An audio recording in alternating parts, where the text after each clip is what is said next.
കുവൈറ്റിൽ തീപിടുത്തത്തിൽ മരിച്ചവർക്ക് നാടിന്റെ അന്ത്യാഞ്ജലി. വ്യോമസേനയുടെ വിമാനത്തിൽ രാവിലെ 10:30 നെടുമ്പാശ്ശേരിയിലെത്തിച്ച 23 മലയാളികളുടേതടക്കം 45 ഇന്ത്യക്കാരുടെ മൃതദേഹങ്ങൾ പിന്നീട് അവരവരുടെ വീടുകളിൽ എത്തിച്ചു. 7 തമിഴ്നാട്ടുകാരുടെ മൃതദേഹങ്ങൾ തമിഴ്നാട് മന്ത്രി ഏറ്റുവാങ്ങി. ഒരു കർണാടകക്കാരന്റെ മൃതദേഹവും ഇവിടെ വച്ച് കൈമാറി. 14 മൃതദേഹങ്ങൾ ഡൽഹിയിലേക്ക് കൊണ്ടുപോയി. സംസ്ഥാന സർക്കാരിനുവേണ്ടി മുഖ്യമന്ത്രി പിണറായി വിജയൻ അന്തിമോപചാരം അർപ്പിച്ചു. കേന്ദ്രമന്ത്രി സുരേഷ് ഗോപിയും പ്രതിപക്ഷ നേതാവ് വി ഡി സതീശനും അന്ത്യാഞ്ജലി അർപ്പിച്ചു.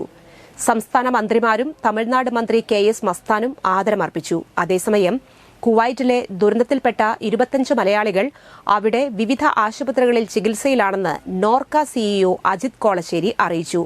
ഇതിൽ 7 പേർ ഗുരുതരാവസ്ഥയിലാണ്. 2 പേരെ തിരിച്ചറിയാനുണ്ട്. ഇവരുടെ വിരലടയാളങ്ങളിൽ തിരിച്ചറിയാനായില്ല. DNA പരിശോധന പൂർത്തിയാകാൻ 2 ആഴ്ചയെടുക്കും. 5 മലയാളികൾ ഉൾപ്പെടെ 12 പേർ ആശുപത്രി വിട്ടു. എല്ലാവർക്കും സഹായം എത്തിക്കുന്നതിനാണ് ഇപ്പോൾ മുൻഗണനയെന്നും അദ്ദേഹം പറഞ്ഞു. നെടുമ്പാശ്ശേരി വിമാനത്താവളത്തിൽ പ്രത്യേകം സജ്ജമാക്കിയ സ്ഥലത്ത് പൊതുദർശനം നടത്തിയ ശേഷം മൃതദേഹം ആംബുലൻസുകളിൽ മരിച്ചവരുടെ വീടുകളിലേക്ക് എത്തിച്ചു.